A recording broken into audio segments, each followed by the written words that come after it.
할렐루야. 오늘도 말씀 가운데 큰 은혜 주실 줄 믿습니다. 주 10세기경에 이 브루노라는 대주교 그리고 수도원의 원장이라는 사람이 있었습니다. 이 사람은 많은 사람들에게 이 존경을 받는 그러한 분이었죠. 그가 젊은 시절 수도사로서 훈련에 전념할 때의 이야기입니다. 어느 날 깊은 이 산속으로 숲속으로 들어가서요 움막을 짓고 거기에서 기도하기 시작했습니다. 낮에는 말씀도 보고 또 기도도 하면서 그렇게 하나님과 가까워지기 위해서 그렇게 노력했다고 합니다. 어느 날 저녁이었습니다. 그는 등불을 켰습니다. 그는 또다시 기도를 시작하기 위해서 이제 무릎을 꿇고 기도하려고 시작했습니다. 그런데 갑자기 밖에서요 개구리 소리가 개굴 막 이렇게 우는 거예요. 여러분 황소개구리 울음소리 들어보셨습니까?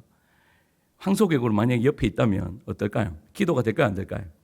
기도가 안 되죠. 기도가 안 되니까 이 브루노가 밖으로 뛰어나왔습니다. 그리고 이 개구리들이 어디 있는지도 모르고 그냥 밖에다가 이렇게 외치는 것입니다. 야, 이 녀석들아, 수도사가 기도하고 있는데 너희들 왜 이렇게 시끄러워하는 거야? 조용히 해라고 소리쳤더니 기적이 일어나요. 정말로 이 개구리들이 조용한 겁니다. 그러니까 이 브루노가 다시 이 움막으로 다시 들어갔죠. 그래서 다시 기도하려고 무릎을 꿇고 눈을 감으려는 순간에 또 어떻게 됐을까요? 개굴 또 우는 거예요.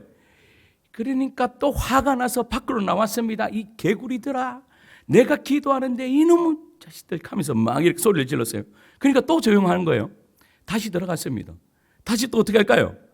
개굴 우는 게 왔다 갔다 그날 저녁에 계속 왔다 갔다 하는 거죠. 그런데요 갑자기 이제 움켜서 안 되겠다 그래서 하나님 앞에 기도를 드렸습니다. 너무나 화가 나서 하나님, 내가 지금 나쁜 짓 하려고 하는 것도 아니고 하나님, 내가 지금 기도하려고 하는 것 아닙니까? 그런데 왜 저 개구리들은 나의 기도를 이렇게 방해하는 겁니까? 라고 하나님 앞에 막 손을 올려가면서 그렇게 기도를 했다고 합니다. 그렇게 했더니 갑자기 하늘에서 번쩍하는 빛이 임하는 것이 아니라 머리에 하나의 생각이 하나님께서 딱 주셨습니다. 어떤 생각을 주셨는가 하면, 너는 왜 너 혼자만 기도하려고 하느냐? 저 개구리들은 기도할 자격이 없어? 저 개구리들을 누가 만들었지? 내가 만들었어. 그리고 저 개구리들은 지금 나에게 기도하는 거야. 그리고 찬양하는 거야. 왜 너 혼자만 기도하려고 하니? 라고 그런 마음이 확 들었습니다. 브루노에게 이 깨달음이 온 거죠. 그는 지금까지 자기 혼자만 기도하다고 그렇게 생각했습니다. 그런데 알고 보니까 개구리들이 함께 기도하고 함께 찬양하고 있었던 것이죠. 그는 감격해서요 밖으로 나왔습니다. 어떻게 했을까요? 오, 개구리 형제들이여, 내가 잘못했습니다. 이제는 우리 함께 하나님께 기도합시다. 마음껏 소리 높여서 기도하고 찬양합시다 라고 했더니 그 기도를 들었는지 그 소리를 들었는지 이 개구리들이 이제는 산 넘어 있는 개구리까지 막 개굴 울더랍니다. 그래서요 이 브루노가 그러한 가운데 기도하고 찬양했다라는 이야기가 있습니다. 사랑하는 성도 여러분, 한번 생각해 보시기 바랍니다. 개구리 소리가 변했나요? 그렇지 않죠.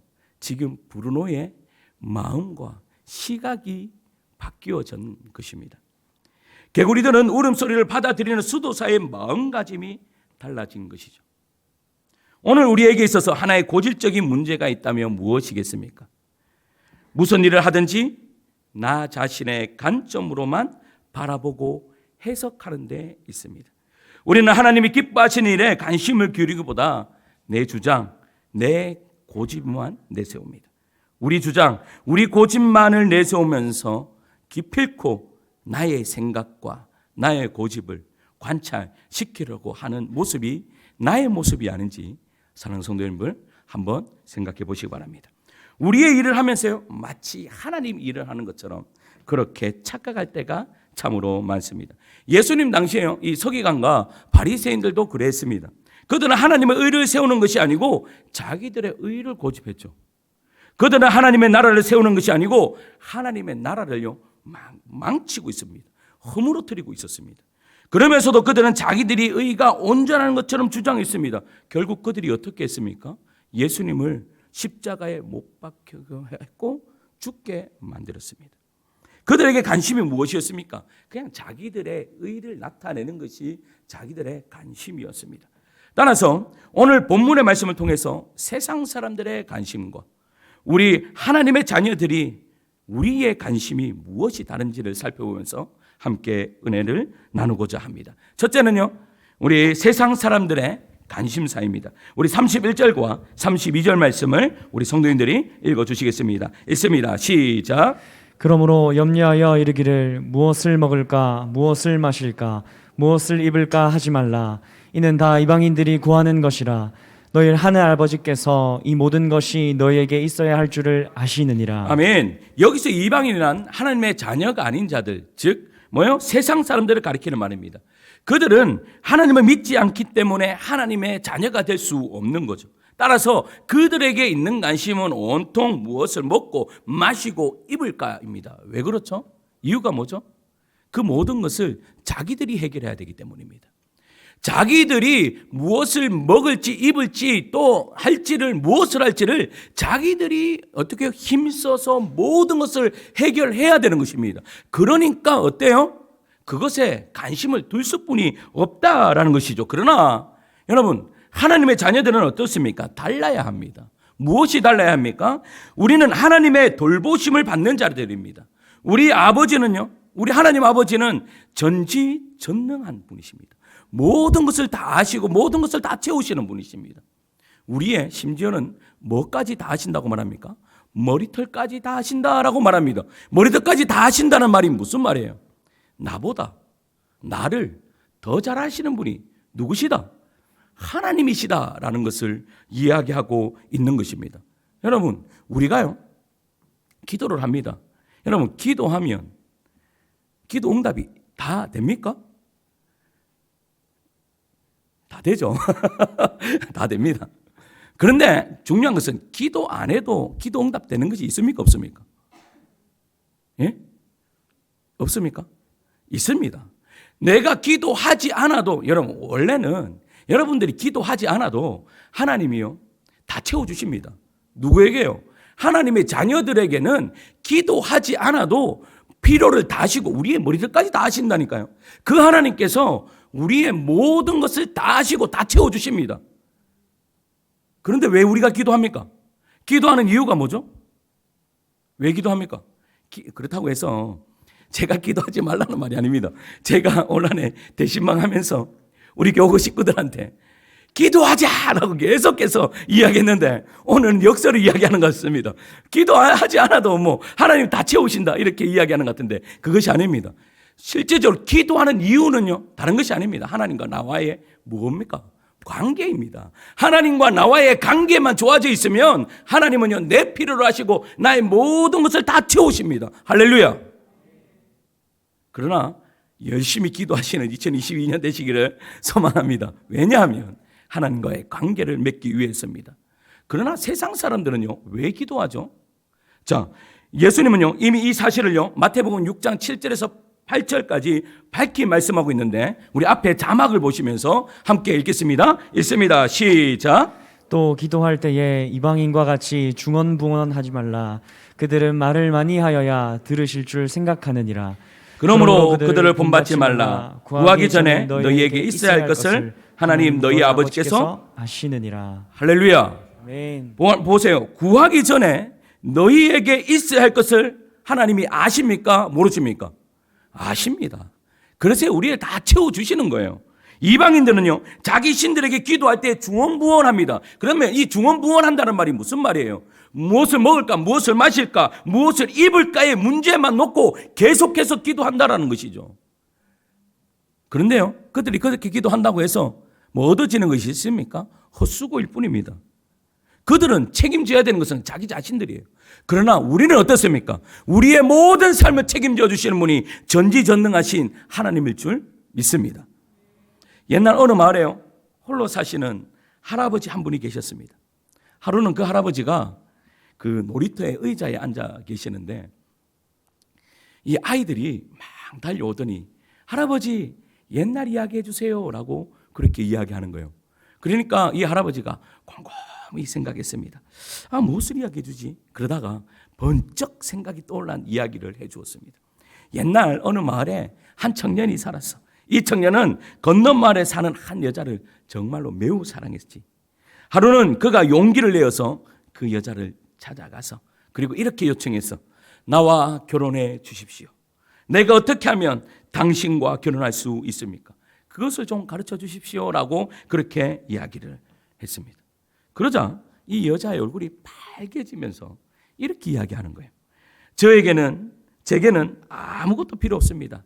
단지 2마리의 말과 5마리의 소만 준비되어 있으면 언제라도 오세요. 그러면 제가 기꺼이 대과 결혼하겠습니다 라고 했습니다. 청년은요 그 말을 듣고 너무나 기뻤어요. 이제 2마리의 말과 5마리의 소를 이제 사기 위해서 엄청나게 열심히 일을 했습니다. 그런데 아무리 열심히 해도 돈이 잘 벌립니까? 돈이 안 벌리니까 세월만 지나가서 몇 년이 지나갔는가 하면 50년이 지나갔습니다. 할아버지가 되었죠. 아무것도 못하고 이제요. 그러나 이 할아버지의 마음에는 아직도 그 여자를 이제는 할머니가 되었을 건데 그 여자를 사랑하는 마음이 있었습니다. 그 이야기를 듣고 있던 한 꼬마가요 할아버지에게 막 달려오더니 할아버지에게 이렇게 이야기하는 거예요. 할아버지 그 뜻도 모르세요? 2마리의 말과 5마리의 소 무슨 뜻이에요? 2말 말고 오소라는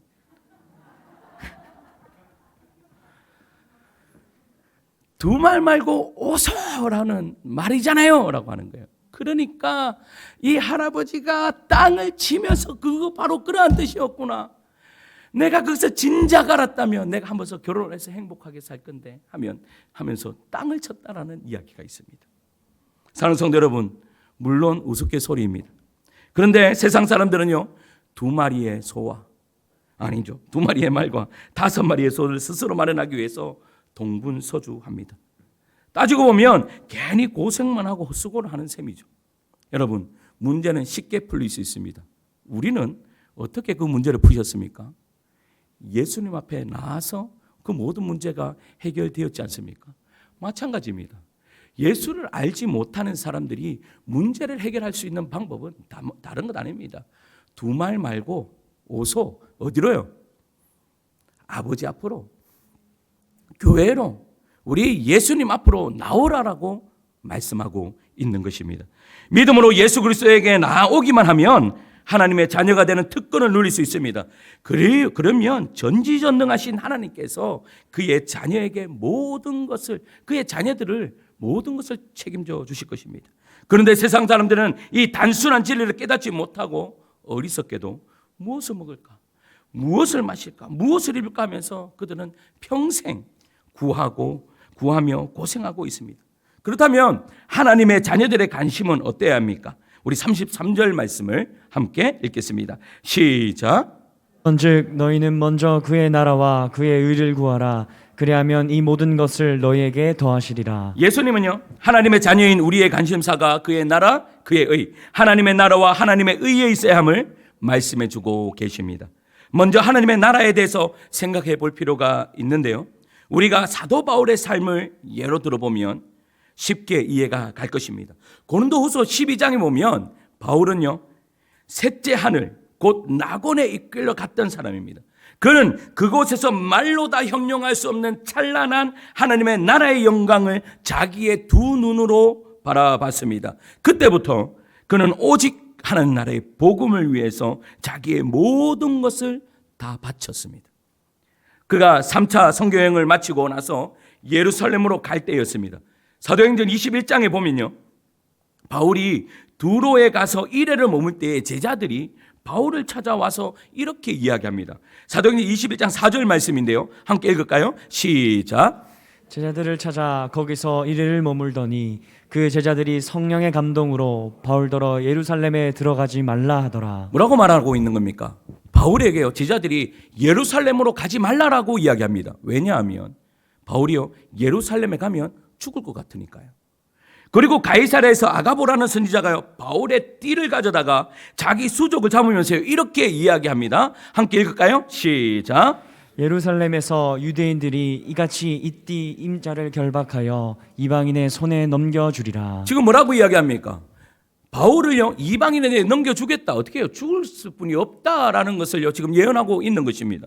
그때 바울이요, 이렇게 대답을 합니다. 여러분, 어찌하여 울어 내 마음을 상하게 하느냐? 나는 주 예수의 이름을 위하여 결방당할 뿐 아니라 예루살렘에서 죽을 각오도 하였노라 라고 되어 있습니다. 이 말씀은 사도 바울의 관심이 온통 어디에 있는 겁니까? 하나님의 나라에 있었습니다. 복음 전하는 일에 있었습니다. 그에게는 먹고 마시고 입는 것이 전혀 문제가 되지 않았습니다. 심지어는 죽고 사는 것도 문제가 되지 않았습니다. 그는 하나님의 나라의 복음을 전하기 위해서 자기 생명도 조금도 아깝게 여기지 않는다라고 고백하고 있는 것입니다. 너희는 먼저 그의 나라와 그의 의를 구하라. 그러면 이 모든 것을 더하시리라는 말씀대로 그는 그의 나라와 그의 의와 하나님의 나라의 영광스러운 모습을 생각하며 이 세상 모든 것에 대해서 관심을 두지 않았다라는 거죠. 그는 하나님의 나라의 영광을 바라보면서 잠깐 동안 이 세상에 받는 고난을 언제라도 기꺼이 감수할 수 있었던 것입니다. 성도 여러분, 그렇다면 우리는 온통 그의 나라와 그의 의만 구한다면 여러분 먹고 마시고 입는 것 하나님께서 다 가져가십니까? 그렇지 않습니다. 이것은요, 우리가 하나님의 나라와 하나님 그의 의를 위해서 살아갈 때 부수적으로 따라오는 것입니다. 그냥 저절로 따라오는 것입니다. 왜냐? 예수님께서 그렇게 말씀하셨겠잖아요. 너에게 모든 것을 다 어떻게 해요? 해주리라 그렇게 말씀하셨잖아요. 그러니까 우리는 어떻게 기도합니까? 하나님, 저는 하나님 일 하겠습니다. 하나님이 지금 내 일하여 주옵소서 이렇게 매일 기도하시지 않습니까? 이렇게 기도하심으로 말미암아 여러분 정말로 하나님께 모든 것을 맡기고 그의 나라와 그의 의를 위해서 살아가시는 믿음의 종들 되시기를 간절히 소망합니다. 철로역정이에요. 또 철로역정 이야기하면 제가 또 철로역정 이야기한다 할까봐 제가 철로역정에 보면 이 믿음이랑 순례자가 순례길을 딱 갑니다. 그런데 이 믿음하고 순례자가 딱 갈 때 어느 도시에 들어가는가 하면 허영의 도시에 딱 들어가거든요. 허영의 도시에 가면 여러분들이 좋아하는 거 다 있습니다. 명당, 그리고 또 평수 넓은 아파트, 그리고 샤넬백, 구찌, 이름도 듣도 못했던 그 찬란한 모든 것들, 승급, 왕국, 욕정, 향락 등 없는 것 없습니다. 우리가 좋아하는 거 다 있습니다. 여러분 뭐 사시겠습니까? 구찌 백을 사시겠습니까? 그런데요, 이 믿음과 이 순례자는요, 그것에 전혀 관심이 없습니다. 그냥 그거 보는데요, 그냥 아무것도 아닌 거 쳐다보듯이 그냥 지나갑니다. 쭉 갑니다. 그러니까요, 상인들이 이 믿음과 순례자에게 묻습니다. 야, 너희들 뭐 사러 왔어? 라고 그렇게 물을 때에 이 순례자가 멋진 말을 하죠. 나는 진리를 사러 왔습니다. 야, 멋지지 않습니까? 따라합니다. 나는 진리를 사러 왔습니다. 예수를 믿어도 좀 이렇게 멋있게 믿으셔야 됩니다. 나는 진리를 사러 왔다 딱 이야기하니까요, 갑자기 이 사람들이 어떻게 해요? 얼굴이 확 바뀌는 거예요. 갑자기 환한 얼굴이 되면서. 왜냐? 그 도시에는요, 진리가 없거든요. 의가 없거든요. 그러니까 야, 이 둘이를 가만두면 우리 도시를 소란하게 만들 것이다. 누구의 소리하고 같아요? 전염병과 같은 존재들이다. 바울에게 이야기했던 것과 같은 거죠. 전염병과 같은 존재들아 하면서 이 사람들 빨리 잡아서 옥에 가둡니다. 그리고 소동을 일으켰다라는 그 제목을 붙였어요. 사형 선고를 내립니다. 그래서 믿음은 거기에서 사형을 당하고 이 순례자는요, 어찌해서 옥문이 열려서 탈출을 합니다. 여러분, 사랑하는 성도 여러분, 우리는요 하나님의 자녀들입니다. 하나님의 아버지와 더불어서 영원토록 하나님의 나라에 살아갈 사람들입니다. 보세요, 하나님의 나라에 살아간다면 우리는요 이 땅 가운데서 하나님의 나라에 살아가다가 눈만 지그시 감고 눈을 뜨면 천국의 삶을 여러분 연장성산에서 살아가는 사람들입니다. 따라서요, 보세요, 믿음이 거기서 순교를 당합니다. 순례자는 순교를 당하지 않고 어떻게 해요? 탈출해서 나오죠. 누가 복 받은 사람입니까? 예? 누가 복 받은 사람이에요? 둘 다 복 받은 사람입니다. 이 사람도 천국 간 사람이고 이 사람도 어디요? 천국 간 사람이에요. 둘 다 복 받은 사람입니다. 어떻게 해서요? 그 둘은 모두 다 그들의 관심사는 어디에 있었습니까? 그의 나라와 그의 의에 있었다라는 겁니다. 할렐루야. 그렇다면 우리들의 자세는 어떠해야 될까요? 우리들의 자세는 34절 말씀입니다. 우리 34절 말씀을 우리 함께 읽겠습니다. 시작.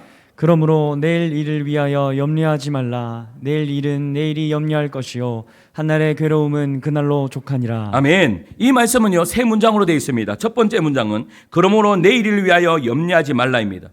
오늘 일을 위해서도 우리가 염려하지 말아야 되겠지만 내일을 위해서도 염려하지 말라. 왜냐하면 히브리서 13장 8절에 우리 주님께서 이렇게 이야기하셨습니다. 읽습니다. 시작. 예수 그리스도는 어제나 오늘이나 영원토록 동일하시니라. 할렐루야. 아멘. 하나님이 지금까지 우리를 돌보아 주신 것처럼요 앞으로도 우리를 돌보아 주실 것입니다.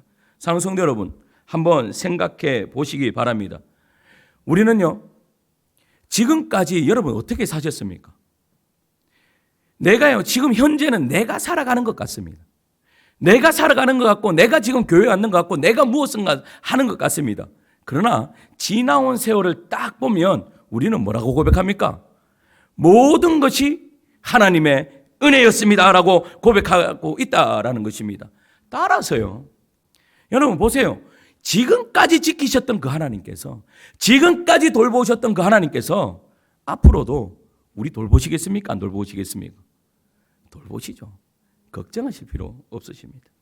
그러므로 우리가 내일 일을 위하여 염려하지 마시기 바랍니다. 우리 또 두 번째 문장은요 이렇게 되어 있습니다. 내일 일은 내일 염려할 것이요입니다. 무슨 뜻입니까?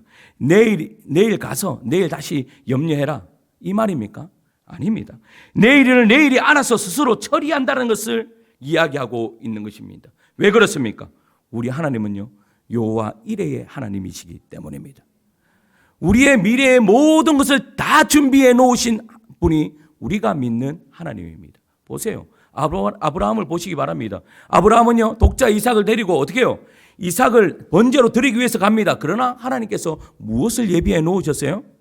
어린 양을 예비해 놓으셨습니다. 우리들도 마찬가지입니다. 우리도 앞에 하나님께서 다 모든 좋은 것으로 다 예비해 놓으실 줄 믿습니다. 또 우리 하나님은 어떠한 하나님입니까? 에벤에셀의 하나님입니다. 우리를 항상 돌보시는 하나님입니다. 언제나 우리를 도우시고 눈동자같이 우리를 지키시는 분이요 우리 하나님이십니다. 또 우리 하나님은요 임마누엘 하나님 되십니다. 우리와 늘 함께 하십니다. 우리와 늘 동행해 주십니다. 우리가 힘들고 고난이 있을 때 우리에게 언제나 위로자 되시는 분이 우리 하나님입니다. 제가요 하루는 이러한 설교를 하고요 예전 교회에서 이런 설교를 하고 어떤 날 청년한테 전화가 왔어요. 전화가 왔는데 그 청년이 목사님 하나님이 정말로 저를 지켜주시는 것 같아요 라고 하는 거예요. 그래서 무슨 말이야? 라고 이야기했더니 자기가 횡단보도를 지나는데 갑자기 앞으로 딱 가려고 갔는데 누가 뒤에서 확 당기더랍니다. 모르고 뒤로 딱 갔는데 갑자기 앞에서 차가 쌩 지나가더라요. 그래서 그가 뒤를 봤는데 사람도 없는 것 같은데 그러니까 뭐라는 거예요? 하나님이 지금 나를 도와주시는 것 같아요. 나를 따라다니시는 것 같아요. 막 이렇게 이야기하는 거예요. 얼마나 웃었는지 모릅니다. 그런데요 하나님께서요 우리 성도님들과 동행하십니까? 동행하세요? 맞습니다. 하나님은요 우리에게 임마누엘 되셔서요 우리와 동행하십니다. 그러니 우리는 내일을 위해서 조금 더 염려할 필요가 없습니다. 여호와 이레의 하나님, 에벤에셀의 하나님, 우리 임마누엘 하나님 되시는 그 하나님께서요 우리와 함께 하실 줄 믿습니다. 셋째 문장은요 한날의 괴로움은 그날의 족하니라입니다. 우리의 삶에 늘 평탄한 길이 계속되는 것은 아닙니다. 우리는 경우에 따라서 고난을 당할 때도 있습니다. 한낱 괴로움은 무엇을 말하는 것입니까?